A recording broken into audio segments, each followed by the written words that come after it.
Hey folks, well I'm over at my press. It's kind of in a dark area of the shop, but you can kind of get the gist of it. Um, and I've done, let's see, this will be the 15th one. I got a few to go, but this is my setup. Just a piece of tooling. It's actual press brake tooling. The die is, and I added a shelf to it and a backstop, and you can drill and tap into the sides of these all day long. They're fairly soft, they're easy to machine, easy to tap. Just don't do it in this part of it. The face is hardened, and generally they call it face hardening. It's about 1/16 of an inch deep. You can even cut it with a saw. You can cut these to length. It'll cut through it.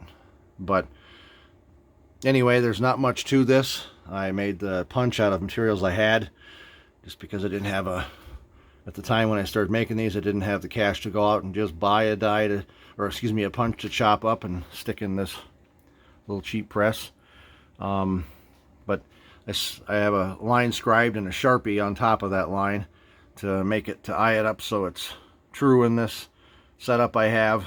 I start it with this little handle, but I finish it, and I'll start it, I finish it with this big guy here, because it's 30 some inches, and it gives me all the leverage in the world to crank this die set together. And as you can see, I'm not using a torch. It's all being done at room temperature. And the punch and die are pretty well designed to come together and bottom out, which makes pretty well a perfect part. And you can kind of feel it bottoming. We're getting close. Right there. Sorry for the camera shake. I'll loosen it up. Press frame has an immense amount of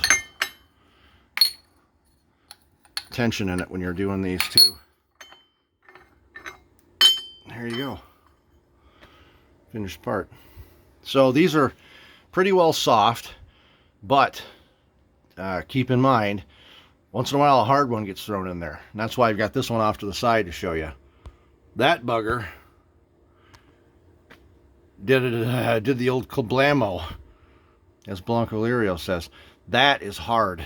I don't know what that's made out of, but machined different too. And I remember when I was drilling them, you know, machined really weird, like it was hard material, and I thought, nah, this is just a spike. Well, they exist. That's pretty it. I guess that's pretty much it in a nutshell. That's how I make these things, and you know, they're pretty cool. This is my first die I made. It's actually a chunk of steel that came out of an 1950s, 1860s, somewhere in there, passenger car I scrapped out with my dad. Central Illinois passenger car that was sitting for lots of years, and the folks I worked for wanted it off their property, so that was kind of cool. I made spikes with an old hunk of railroad metal for a long time. Yeah, but that's pretty much it. If you want to do some cool hooks, that's pretty much how I do it, and it works pretty well with some inexpensive stuff. Stay tuned.